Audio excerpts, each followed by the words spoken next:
Kita tahu bahwa daerah-daerah hari ini mengalami penurunan dana alokasi.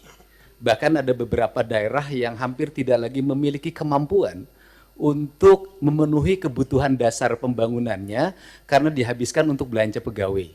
Ada pengangkatan P3K memiliki implikasi terhadap terkurasnya dana alokasi pembangunan dan DAU. Kemudian yang berikutnya, setelah itu dana DAK mengalami penurunan, terutama di bidang infrastruktur.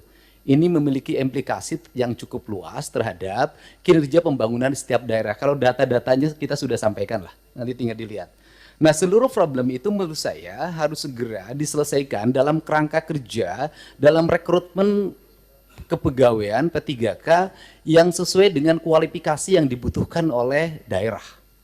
Saya berikan contoh misalnya, tidak semua menurut saya seleksi untuk P3K atau ASN itu harus melalui pendekatan seleksi digital. Kenapa? Karena ada beberapa spesifikasi pekerjaan yang itu tidak perlu digitalisasi. Sopir truk sampah itu nggak usah seleksi ASN menurut saya. Tukang sapu itu tidak usah. Tukang taman tidak usah. Tenaga office boy tidak usah, tenaga pengamanan tuh tidak usah. Apa sih dampaknya dari rekrutmen ini?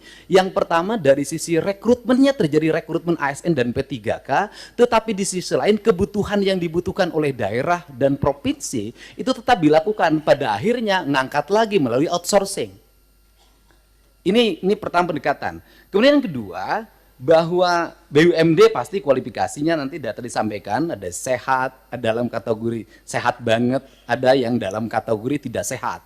Yang tidak sehat kami lagi lakukan audit investigatif, kemudian nanti akan dilakukan dua pilihan, diteruskan atau ditutup. Nah, problem dari BUMD itu di daerah itu satu saja, BUMD diisi oleh tim sukses. Itu problemnya, sehingga profesionalismenya dikesampingkan. Rambu-rambu ini harus segera dibangun dengan baik. Terus kemudian yang berikutnya, ini Jawa Barat. Jawa Barat ini provinsi menurut saya paling aneh. Jumlah penduduknya hampir 50 juta, terbesar di Indonesia. Tetapi jumlah desanya kecil dibanding Jawa Tengah.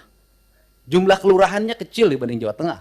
Jumlah kecamatannya kecil dibanding Jawa Tengah. Sehingga desa di Jawa Barat ada yang menanggung penduduk satu desa 150.000.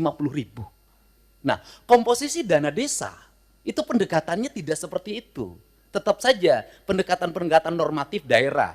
Ini yang harus segera dilakukan evaluasi.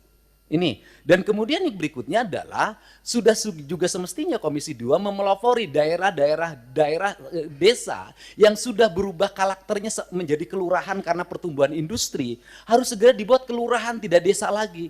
Karena pendekatan kewilayahan sudah tidak relevan lagi dengan jumlah penduduk yang